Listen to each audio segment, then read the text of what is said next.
இந்த டிஷ் பண்ணுறதுக்கு 3 முட்டையை வேக வச்சுருக்கேன். கடாயில் கொஞ்சமாக ஆயில் ஊற்றி 1/2 டீஸ்பூன் பெருஞ்சீரகம், ஒரு பெரிய வெங்காயம் இந்த அளவுக்கு கலர் மாறுற வரைக்கும் வதக்கிக்கலாம்.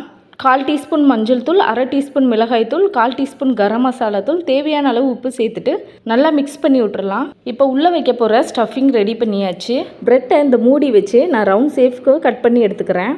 எத்தனை பீஸ் தேவைப்படுதோ எல்லாத்தையுமே நான் கட் பண்ணி எடுத்து வச்சுக்கிட்டேன். வேக வச்சிருந்த முட்டையை ரவுண்ட் ஷேப்க்கு கட் பண்ணி வச்சிருக்கேன். கட் பண்ண பிரெட்டில் வெங்காயத்தையும் முட்டையும் வச்சிடலாம். மைதா மாவில் கொஞ்சமாக தண்ணி ஊற்றி இந்த மாதிரி பேஸ்ட் மாதிரி கரைச்சி வச்சிருக்கேன். இன்னொரு பிரெட்டில் சுற்றி இந்த மாதிரி தடவி விட்டுறலாம். ஸ்டஃபிங் பண்ணி வச்சிருந்த பிரெட்டு மேலே வச்சு ப்ரெஸ் பண்ணி விட்டுறலாம். ஒரு முட்டையை உடைச்சு அதில் 1/4 டீஸ்பூன் மிளகுத்தூள் சேர்த்துட்டு நல்லா மிக்ஸ் பண்ணி வச்சிடலாம். இப்போ எடுத்து வச்சிருந்த பிரெட்டை இதில் வந்து நல்லா டிப் பண்ணி விட்டுறலாம். அதுக்கப்புறமா பிரெட் கிரம்ஸ் வச்சிருக்கிறோம். அதுலேயும் 2 சைடுமே நல்லா படுற மாதிரி டிப் பண்ணிட்டு சூடான ஆயிலில் போட்டு 2 சைடுமே நல்லா செவந்து வர்ற அளவுக்கு பொரிச்சு எடுத்துடலாம். Crispy bread puff ready. இதை வந்து நான் உங்களுக்கு கட் பண்ணி காட்டுறேன். எந்த அளவுக்கு சூப்பராக வந்திருக்குன்னு பாருங்க. இதே மாதிரி ட்ரை பண்ணி பாருங்க.